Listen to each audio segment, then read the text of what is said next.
Inside is a puzzle platformer developed by the studio Playdead. It was released in 2016. Players guide a boy in a red shirt through a dystopic industrial setting along a 2D plane in a 3D backdrop. As a platformer, the player has to time jumps, avoid obstacles, and unlock doors, all while progressing from left to right through the world, typical mechanics and objectives of the genre. The mysterious mood of the world and the varied pacing around these conceits, however, are what capture and maintain the player's attention. This video is a mere slice of the game. Spoilers are within, but the information of any specific ongoings is not directly disclosed.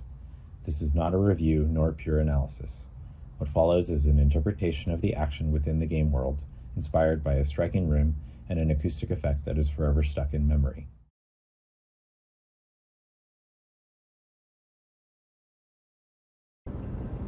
He finally made it through the mine, collecting and then leaving 18 mind-controlled individuals to allow his passage forward. What was to become of them was now an afterthought, as a loud thumping heard behind the pressure-locked door was blasting the boy across his eardrums. A few steps forward, and the force of the auditory blast fried the circuitry of his mind-controlling tap, which had proven indispensable in getting him to this point.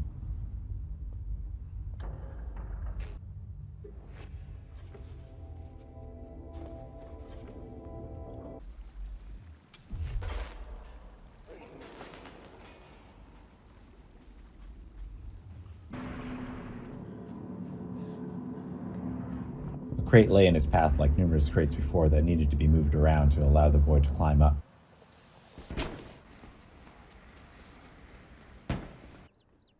Or to open up new passages.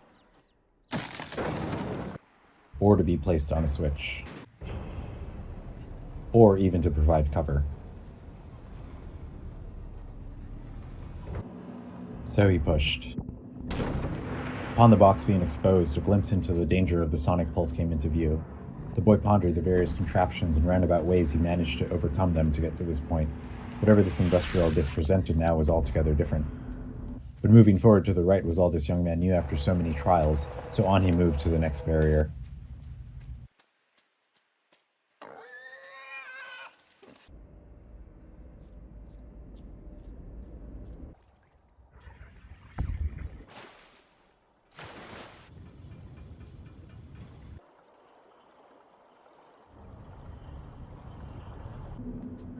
No barrier present, but a lever ahead, the warm yellow light inviting the boy to pull it, with the only other apparent option being death. With the pull of the lever, safe passage proved possible, and in rhythm he knew to pull the switch again and run for the next barrier.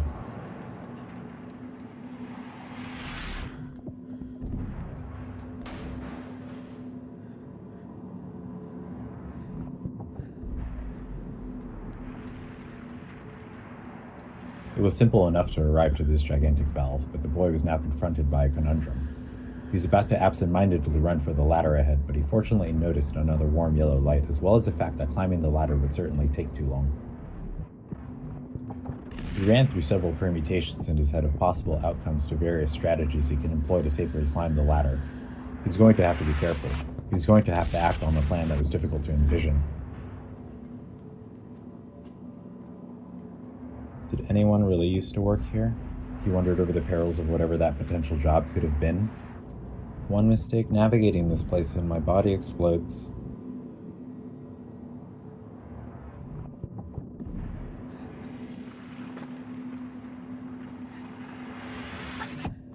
His mental faculties getting him as far into the metaphysical as they were capable, the boy was ready for a leap of faith.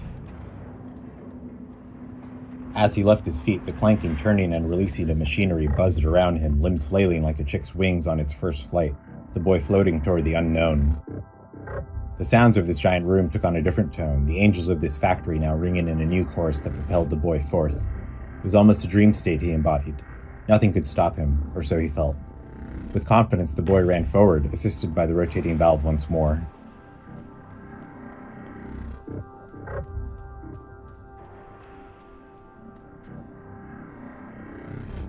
Ahead, a simple box propulsion device was no matter of concern now that he was accompanied by an ascending organ bringing him closer to some sense of heaven.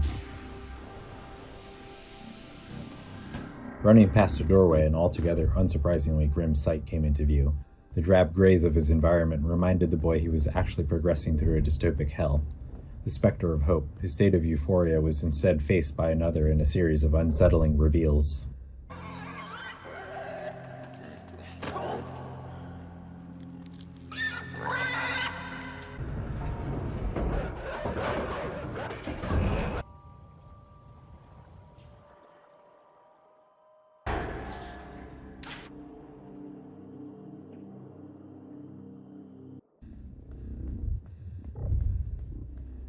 As he was by now implicitly trained to do, the boy pulled the lever. Some sort of glass windows opened up to allow the shockwave in, revealing seated figures. Astronauts? The boy pondered. As with all these mysteries, the truth wasn't immediately apparent until closer investigation. No, crash test dummies. He corrected himself as the seated figures were knocked around, most held in place by seatbelts. Shuddering at the thought, the boy pressed on through the heart of his dystopian present, the obstacles in front of him still proving dangerous. If he hadn't noticed a missing portion of railing on the ground, he would have been gusted away.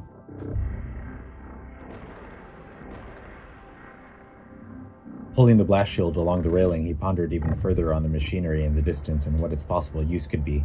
Those poles with light at their tip are somehow still standing, he thought. The organs of the divine still chiming in his ears while avoiding cascading debris around him, another rotating mechanical arm stood in front of the boy. As he timed another jump, he thought more about the possibilities of this society running on this seemingly infinitely gigantic and abandoned room. What would come of it, he wondered. Would others still have to navigate it in case something goes wrong? Pausing for a second to assess the decline in front, death was clearly in store for the one tasked with that mission if they weren't careful. And yet, he couldn't help but notice he managed to navigate the shockwave's perils to their end. However, his only genuine feeling as he progressed forward was one of relief over surmounting yet another series of obstacles on his mission to seek an escape from this dreary world.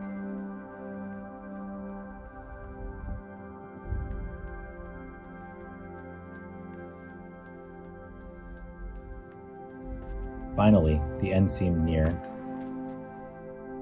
Another trial passed, and a moment of rest. The boy paced forward to an elevator and hit the switch to go down. How am I stuck in the middle of this? How am I surviving? He questioned, feeling lucky to be alive but ultimately utterly confused as to the nature of the world and his experiences. What was next did not instill confidence.